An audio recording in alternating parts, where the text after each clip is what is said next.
Hello everyone, welcome back to History and Civics class. And in today's class, we are going to learn about the results pertaining to constitutional and political field, army, religious, social, and economic field. Before we go with this topic, we will just try to revise the causes for the uprising and the main events of the war. So, here are the causes for the uprising of 1857.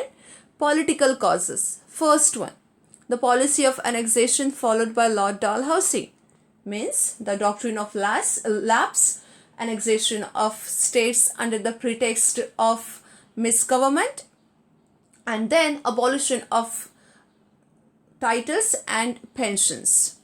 Disrespect shown to Bahadur Shah, means end of Mughal line.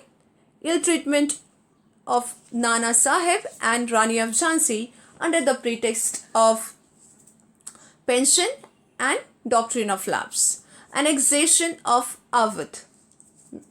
The Awadh was annexed under the pretext of misgovernment.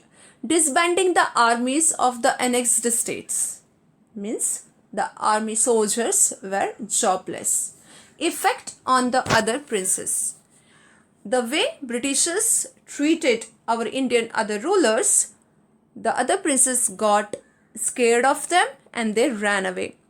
Corrupt and insufficient administration. Though the Britishers were looking after country, they were also looting us. Social and religious causes. British interference in social and cultural customs of India. They started to spread Christianity in government schools and jails. They started to give instructions and Bible became a part of the curriculum. Social and religious reforms. They brought several changes in the social reforms actually. For example, abolition of sati, infanticides, polygamy, child marriage, etc. Resentment among the Hindu and the Muslim priest. Hindu and the Muslim priests thought that their religion is at danger the way the British missionaries were trying to spread Christianity. Introduction of railways and telegraphs. Railway and telegraphs, which were the means of transportation and communication, the Indians thought that it is merely a way of punishing. Introduction of new law. If they had to enter mosque or temple, the Indians had to pay heavy taxes. Ill treatment of the Indians. Britishers considered themselves very superior and they took the responsibility of teaching Indians some courtesy and manner. They also kicked them, abused them, also called them niggers, swines and heathens. Economic causes. Exploitation of the economic resources of India.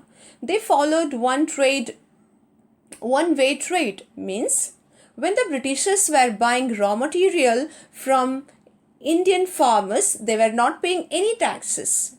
The same raw material was taken to England, produced finished goods, and India became the dumping goods market for the dumping goods, and they have to pay taxes when they were supposed to buy.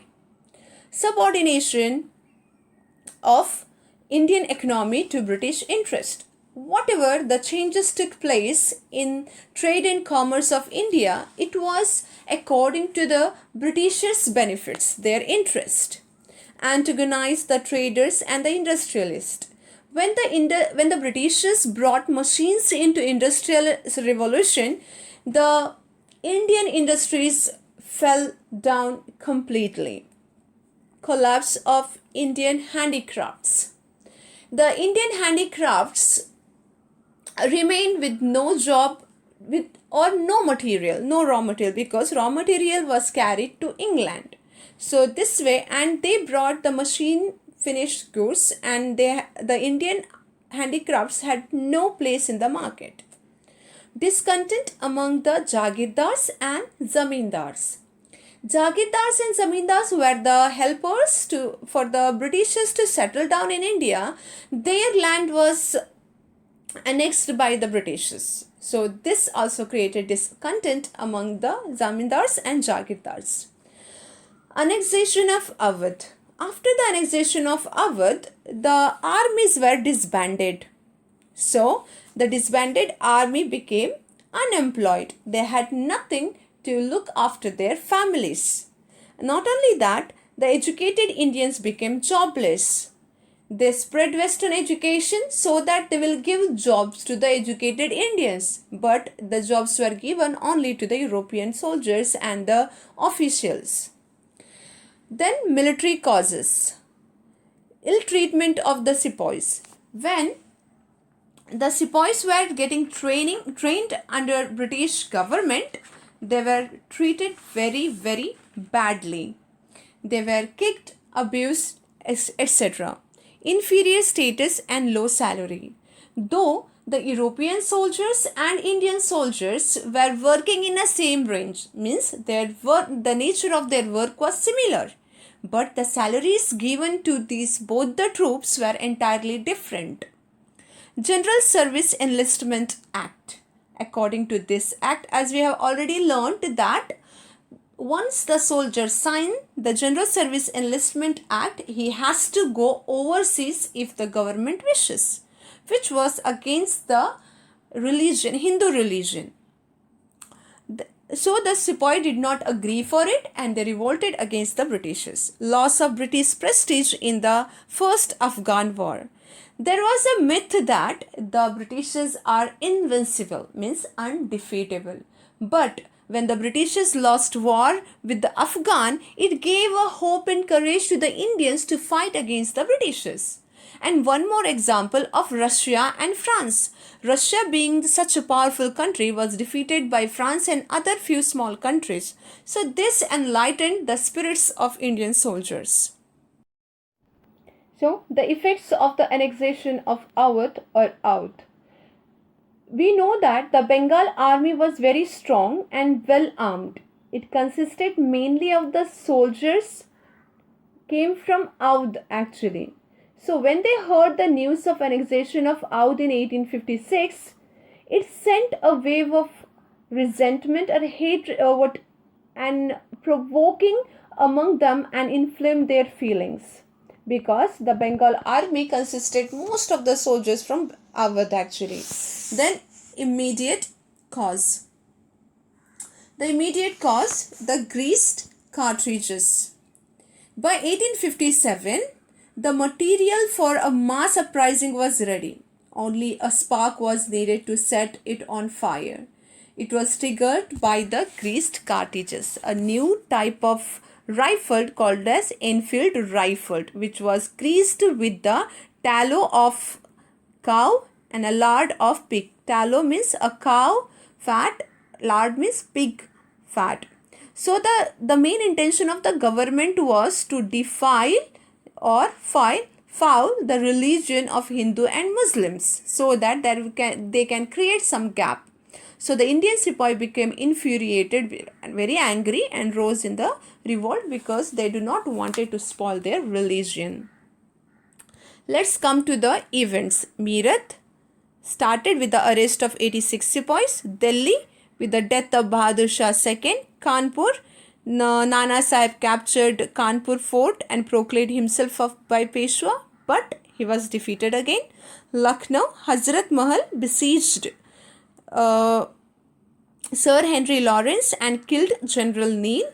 Banaras and Allahabad, Maulvi Liaquat Ali captured Allahabad fort and the city and was able to fight against the Britishers. Bihar, Kunwar Singh, though he died, but he has become a great example in the history of India. Central India, Rani Lakshmi Bai with Tantia Top captured Gwalior against Sir Hugh Ross, but eventually she was also defeated. Now, result or consequences of the Great Uprising of 1857. So, result pertaining to the constitutional and political field. So, we are going to learn about the result that occur in the field of constitution and politics. First one, end of company's rule. We know that from 1756 to 1856, for like around 100 years, our India was ruled by East India Company. But finally, it came to an end after the uprising of 1857.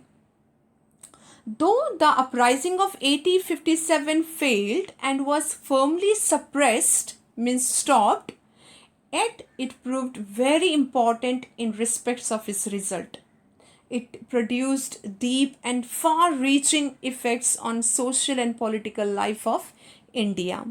So, first one is what? End of company's rule. The first and foremost important result of the uprising was the 100 years old company's rule in India came to an end. Instead of East India Company, the government was passed into the hands of British Queen Victoria. Here she is in the picture. And the Parliament from the East India Company. Now there was Parliament and the Queen who was supposed to look after the country. Now the government of India passed into the hands of the British Queen, okay, and they appointed a Secretary of State. The Secretary of State of India was a member of the British Cabinet along with the 15 member of Council, and then 8 of whose members were appointed by the Queen and 7 by the directors of the company. Just like our MPs and cabinet ministers. So was constituted to 8. And the Secretary of State's office was in London, but all his expenses were met by the Indian government. This way, here came the end of the East India Company rule, and from 1858, Queen Victoria became the ruler of India. Next one. The next result of uprising of 1857 in the field of constitution and politics was that change in the designation of the Governor General. We have come across several Governors General: Lord Canning, Henry Havelock, Hugh Rose, General Neil, Campbell. So many generals have ruled India. So now the Governor Generals have become the Viceroys. They were known as Viceroys now. So Lord Canning was the last Governor General and the first Viceroy of India. So they had only provinces. The Secretary of State was in charge of India, who is supposed to be in England and look after India actually. But the provinces were under the rule of Governor General, and he also came to known as Viceroy. And he was supposed to deal with the Nawabs, Rajas and other native princes. Here is the picture of Lord Canning. Next one, accepting the treaties. With the intention of imperialism, means extending their colonies, British followed very ruthless policies in India. It could be doctrine of lapse, annexation of states, abolition of pensions, Peshwaship, titles, etc. This actually created a lot of resentment among the native princes. So now the British understood that East India Company had been very infuriated on Britishers. So now they understood they had to draw back all those policies which had created discontent among the Indians. So they understood the reason behind the uprising of 1857. In order to make up all these things, means create good loyal relationship with the Indians, they came up with the various measures to appease, to please the princes for making them again loyal to them. Why? Because why the Britishers wanted the native princes to be loyal to them? In case if there is one more revolt in future, the Britishers will take the help of the native princes and they will suppress the revolt. Suppress means stop the revolt. With this intention, they awarded and rewarded large number of money, and they also said that they are not going to disturb their states anymore. The first of this measure was to honor all the treaties entered by Indian ruler with East India Company. Treaty of Bassein, Treaty of Mangaluru, Treaty of Buxar. There were several treaties which were made between the Indian rulers and the East India Company. So the Crown or the British Parliament decided that all those treaties will be respected now. And also, the main intention to accept the previous treaties was to win back the trust of the princes. By doing this, by accepting the old or previous treaties, they will try to win the Indian rulers, so that they can help them in future. Next one, change in policy towards Indian states. The states were annexed under the doctrine of lapse, annexation of states under the pretext of misgovernment, not giving them Peshwaship, not giving them rights to continue in their own state. All these treaties, all these policies were drawn back now. All were said a final goodbye. So, whatever the states were annexed under the policy of annexation, they were returned.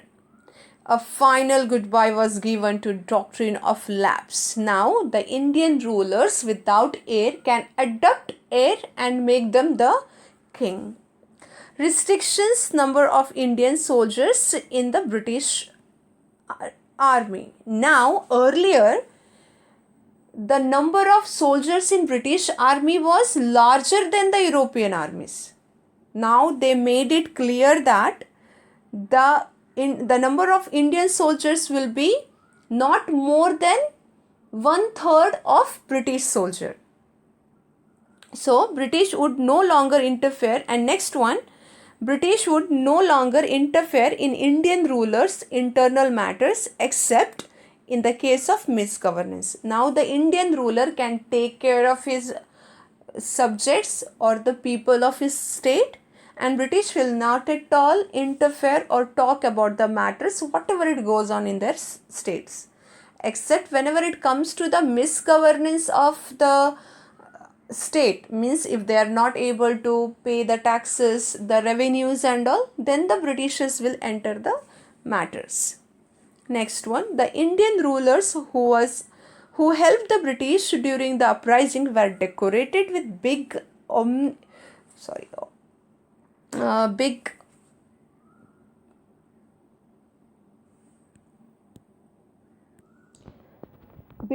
honors and rewards with fabulous appeasement. And one of the example is that the Nizam of Hyderabad was relieved of his debt of 5 lakh pounds of that time. He was completely relieved. He did not have to pay again. Then next one, abolition of Peshwaship and the Mughal line. This has been the chief matters for the Britishers actually. The Britishers were not at all ready to give Peshwaship to Nana Sahib, and they could not let Bahadur Shah II to continue in Delhi. But with the death of Bahadur Shah II and voluntarily escaping of Nana Sahib, it made a easy way for the Britishers to get out of this problem. It was just like a cakewalk for them. Because Nana Sahib is not there, he flew into Nepal, and for whom will they revive the Peshwaship? And Bahadur Shah II along with his sons were killed. Now who will rule Delhi? So both Marathas and the Delhi state came under Britishers. Policy of divide and rule. So this divide and rule policy is the policy under which the rulers usually divide people in small groups so they cannot rebel against the state. For example, with the help of Bahadur Shah and Nana Sahib, the Hindu and Muslims came together against the Britishers, and they completely involved themselves in the revolt of 1857. So now the unity of the Indians was understood by British government, and it affected British government so much that after the suppressing of the revolt, they decided that they are going to follow divide and rule policy. because the Hindu and the Muslims jointly fought against the British during the revolt of 1857, and it really gave hard times to the Britishers. They started to segregate Indians. The East India Company started to segregate Indians on the basis of economic, religious, social, political differences. They actually knew that India was full of resources and they wanted to limit the benefit to only to themselves. They did not want Indians to utilize the resources. Hence, they divided kings, princes of states by imposing policies, and in return they said that they will protect them. So even the Indian rulers agreed to establishment of the company. So the divide and rule is the policy. Now what happened? They were successfully able to divide them, but as a result, the Hindu and the Muslims came together.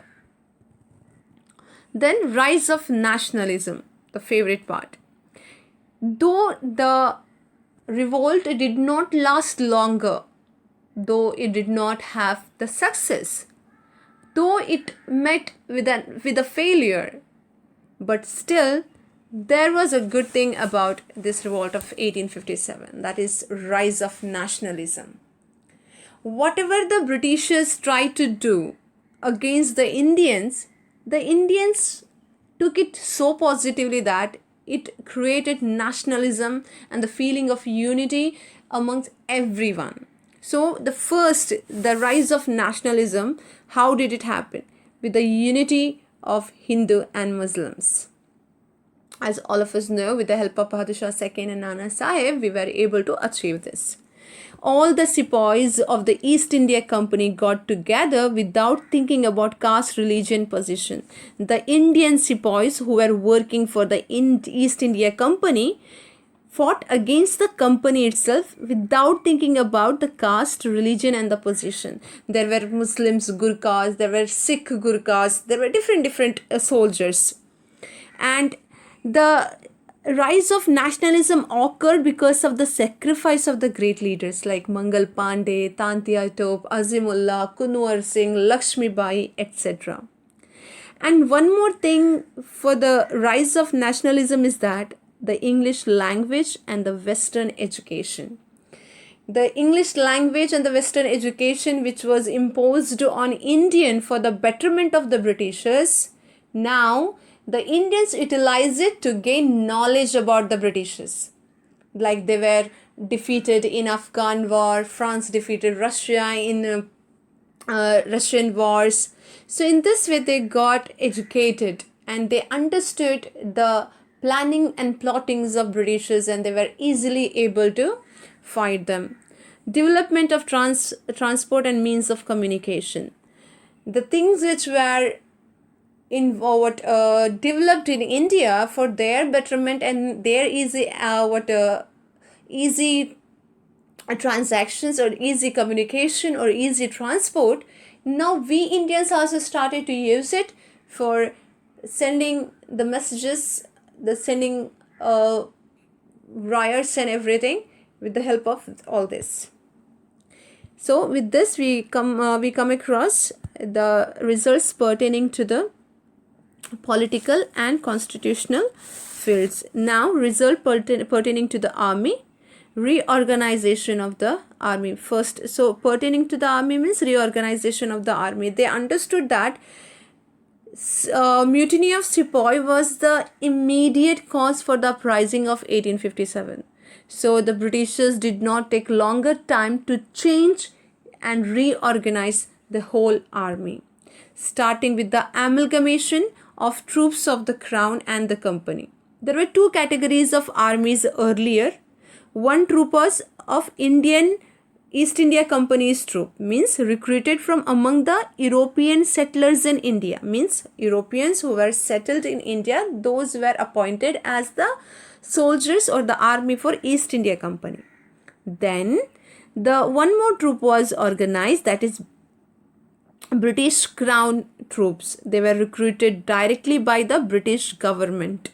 They were recruited in England, and then they were sent to India to serve.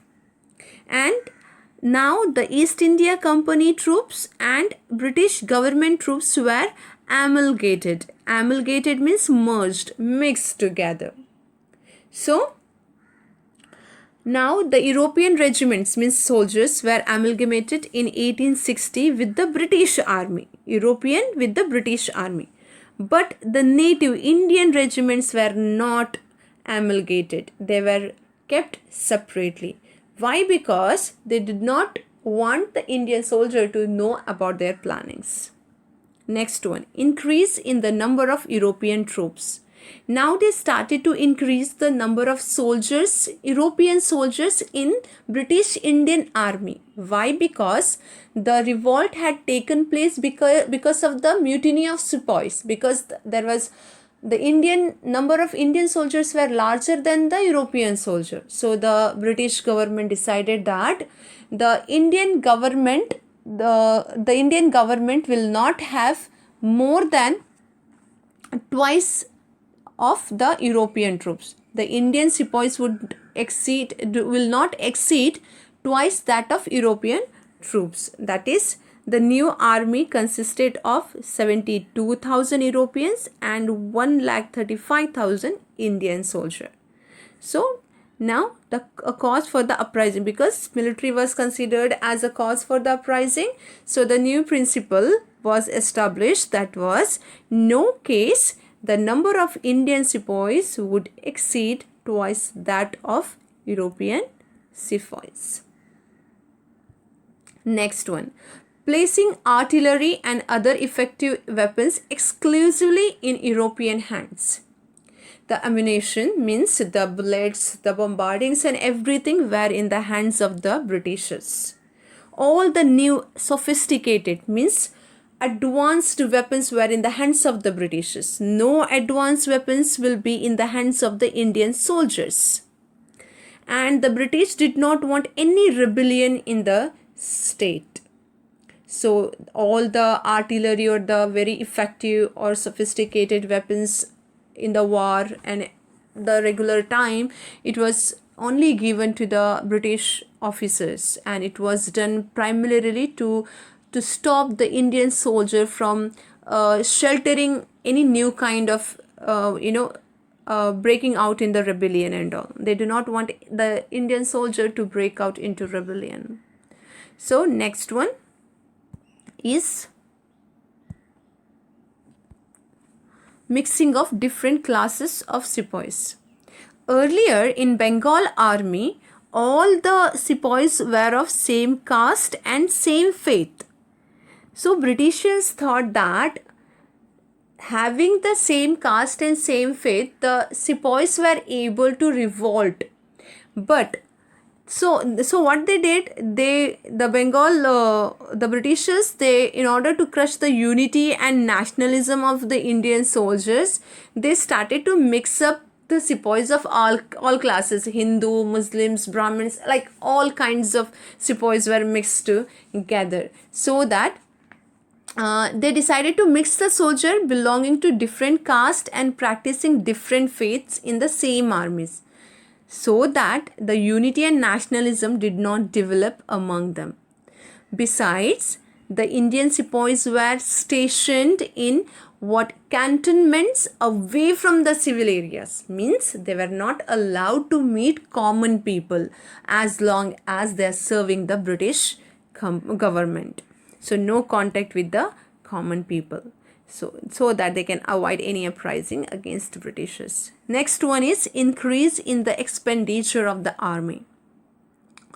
A Europe soldier got 4 to 5 times more salary more than the Indian sepoys actually. So it was therefore natural that an increase in the number of European soldiers resulted increase in their expenditure, and all the expenditure were met by the Indian government. Because of this, Indian soldiers got lesser salary than the British soldier. Now next one, result pertaining to religious and social field. First one, Promise of religious freedom. Earlier, they started to interfere in Indian cultural customs of different religion. Now they promised that the Indians can opt for any religion they want. The British government will not interfere in the religious matter at all. It was clearly stated in Queen's Declaration of 1858 that there would be no interference in the religious belief and practices of the people, and the Indians can enjoy full freedom in this respect. It means they can go to temples, mosque, however they want to worship. It was up to them whether they want to opt Christianity or Islam or Hindu religion. Next one, promises of free or impartial admittance to service. Now there would be no differences between Indian and Europeans. The high rank post will be given for both European and Indians.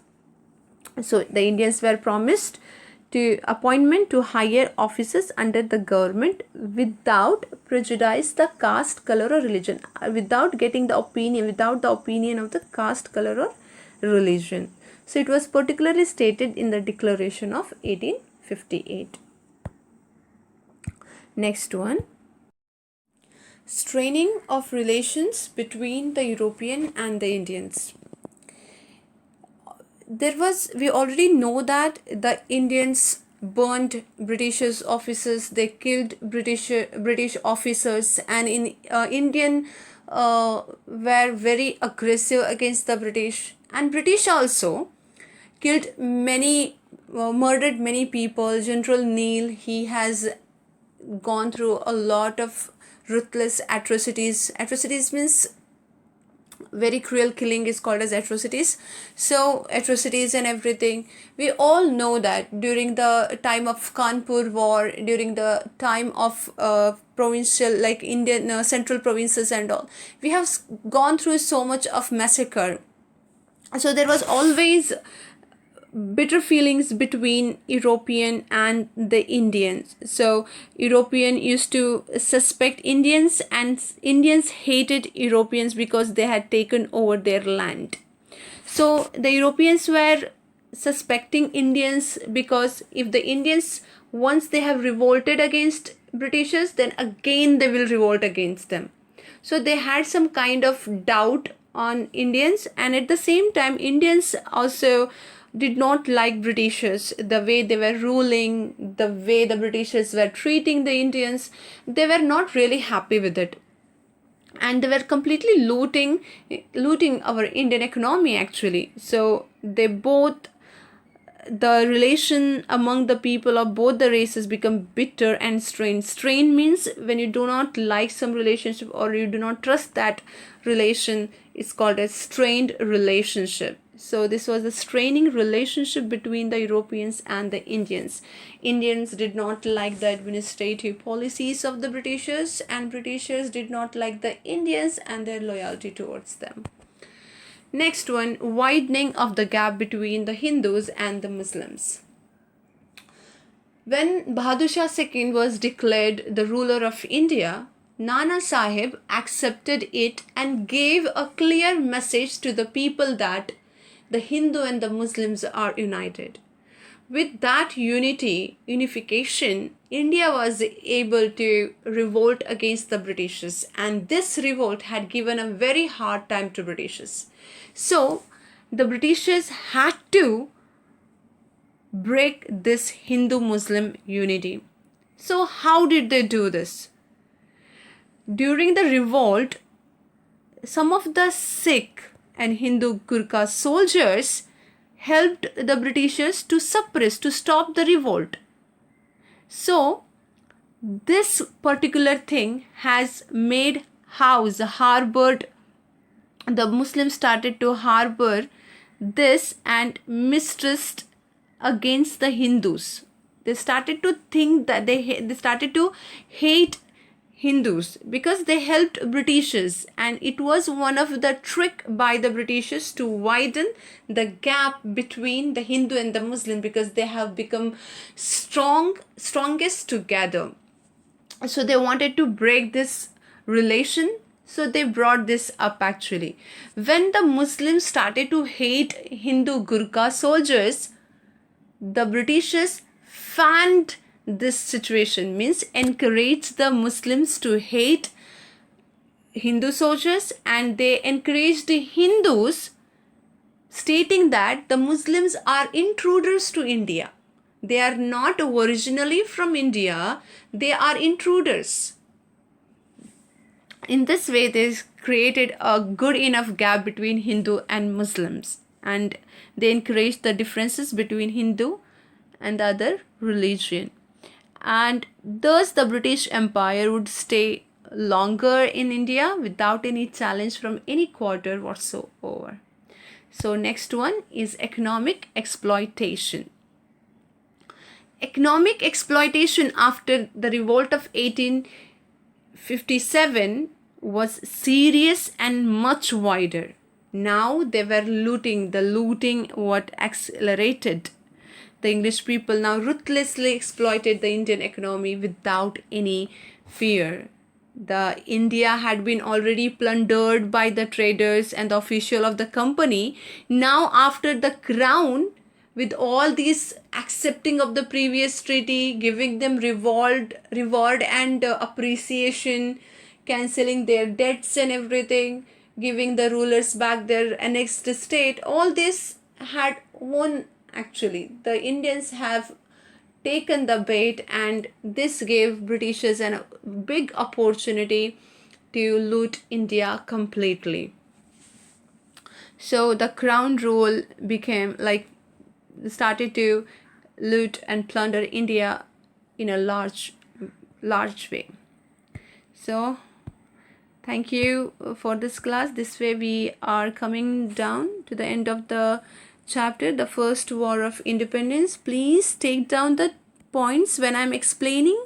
Write down some of the things which have not been mentioned in the presentation. Revise again and again. Thank you for your cooperation to finish the chapter. Next, I'm going to start up with the next chapter from Tuesday onwards. Thank you. Take down the notes, please.